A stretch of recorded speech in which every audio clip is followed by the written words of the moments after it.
May you find happiness and peace, and may your home stand the test of time. Hello guys, welcome back to my channel. My name is Mary. Today I'll be reacting to college student attempts to prove Charlie wrong.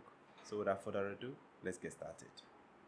How the heck can you come to a state like Arizona, live here, and Tucson when we had and say there's no such thing as white privilege or racism when there's been not one but two laws that have been deemed racist by a federal lawyer in the past 11 years?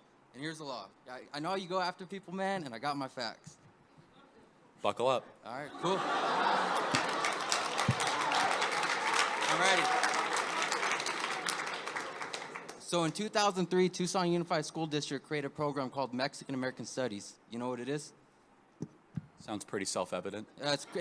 It's critical race theory we are against. Okay. So in 2000, it was made to close the achievement gap for Latino students, for European American students. TUSU has 75% Latino students.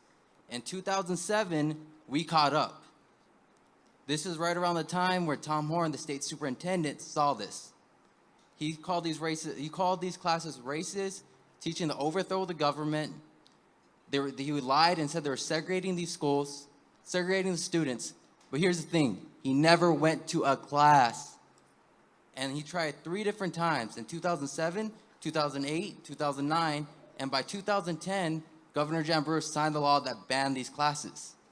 The only reason why he saw this, because he saw that Latinos were catching up.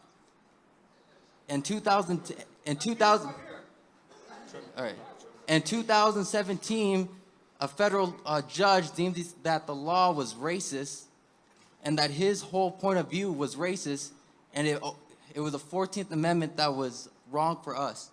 He deemed these classes that were racist the whole time. So I want to know, how can you come here and tell me there's no such thing as white privilege and no such thing as racism? Easily.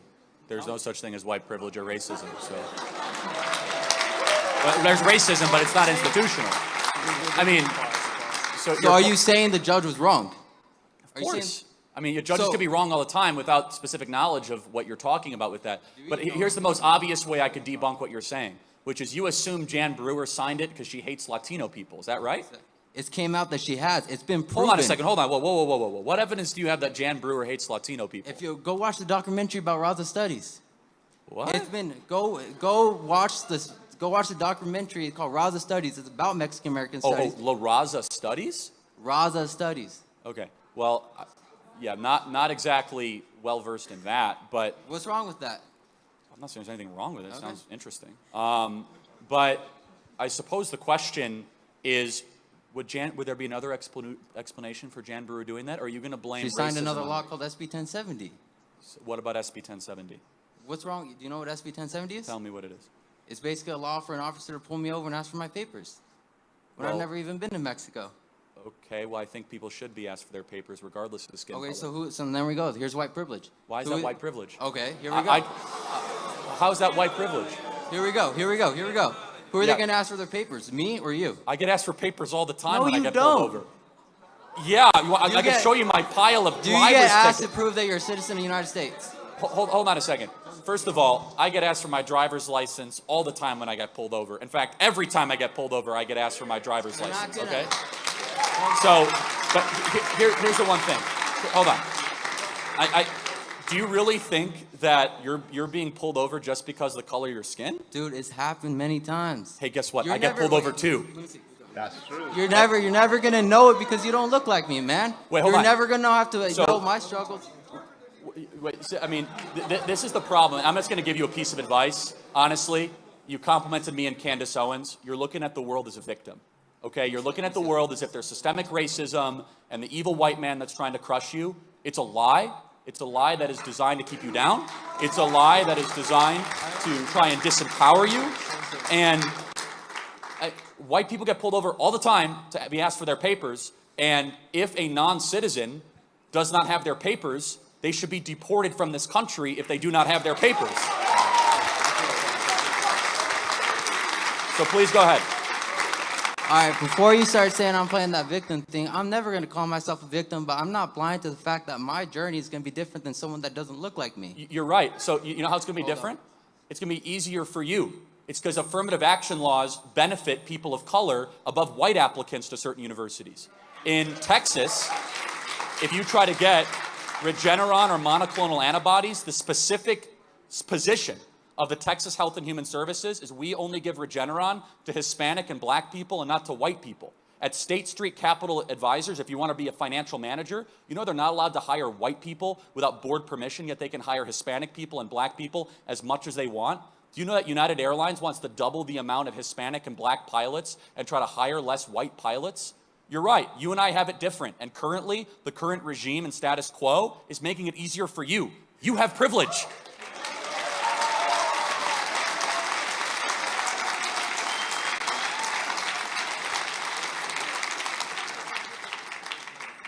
I love how you turn it around after I threw facts at you. You're telling to go backwards like this, but the facts is it's there.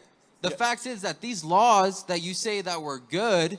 I never said they were good. Are they First of good all, laws? You're turning it around. I said they very well could have been you're turning repealed it for around. other reasons than racism, but I am saying this, that you're saying that it's a more difficult journey. I'm saying the opposite. I'm saying right now in America, you have every opportunity. In fact, it's even more than that. You have preference. As a person of color, it's easier for you to succeed than your white counterpart in this room right now. You are given a hand up. You are given discrimination in your favor right now.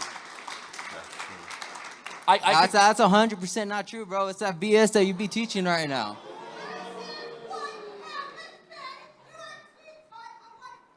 Thanks for being here tonight. Appreciate it. All right, enough. All right, I don't know who Talking in she's the background.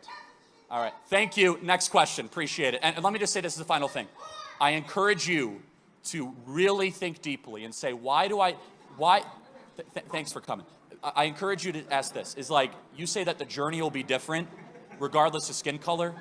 And how about this? For our Latino conservatives here, do you like when you hear stuff like this? He doesn't like, and by the way, I just encourage, and he's darker, so yeah. And so, by the way, can you come up? Can you come up to the line?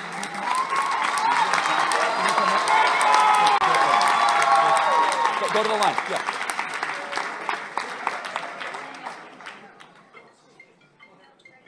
So, I just want to ask our friend, our volunteer, our turning point. What's your name? Daniel. Daniel Fuentes. Daniel Fuentes.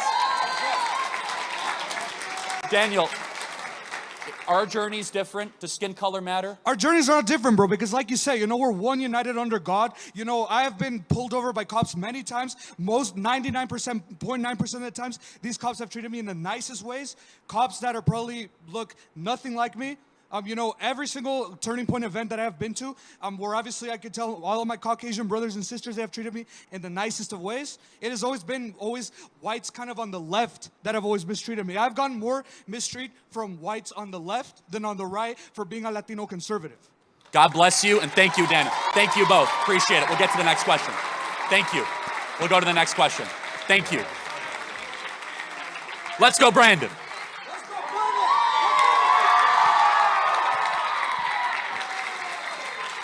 I love this because sometimes if you want to be sincere with yourself, just be sincere with yourself. The thing is, sometimes we even get more criticized by our fellow black people than the white people, because now the thing is, they already know what has happened in the past, and now they're trying to make amends in every way possible. That is it. That is why Charlie said we are being given a helping hand simply because of past, experience. So now everyone is trying to avoid being called a racist. So they're trying to, okay, I think you need help, I'll help you. I've seen that happen a whole lot of times, you see. Well, the thing is, we just need to be sincere with ourselves. Even if not everyone will do it, but at least majority of the white folks are giving out their best seat for us.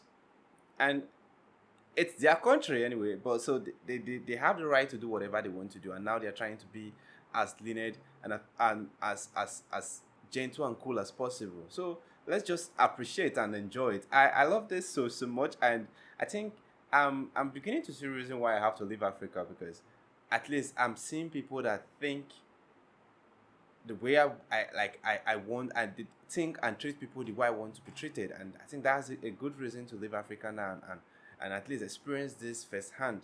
But anyway, not everyone will treat you the same way.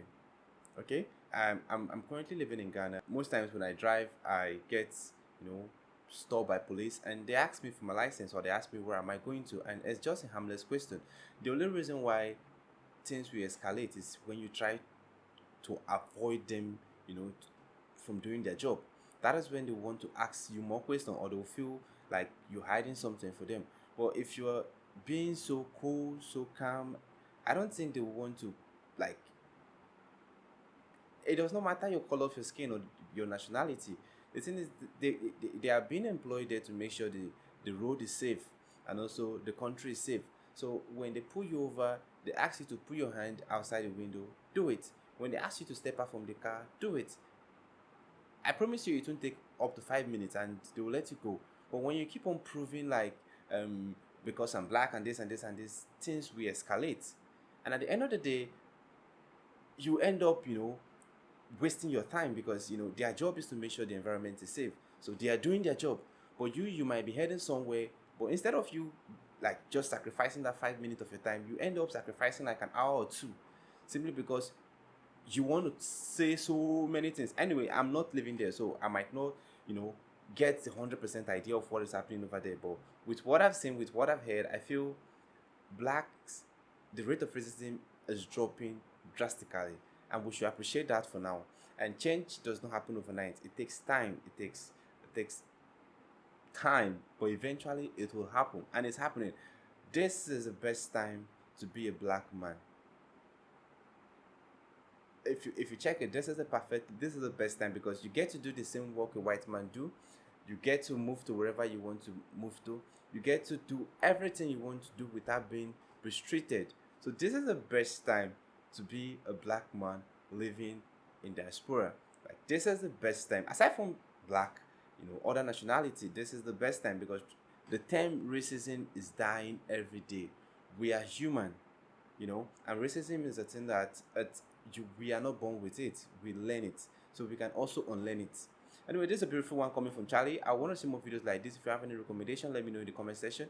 If it is the first time visiting the channel, click on the subscribe button. Thanks for watching and remember this.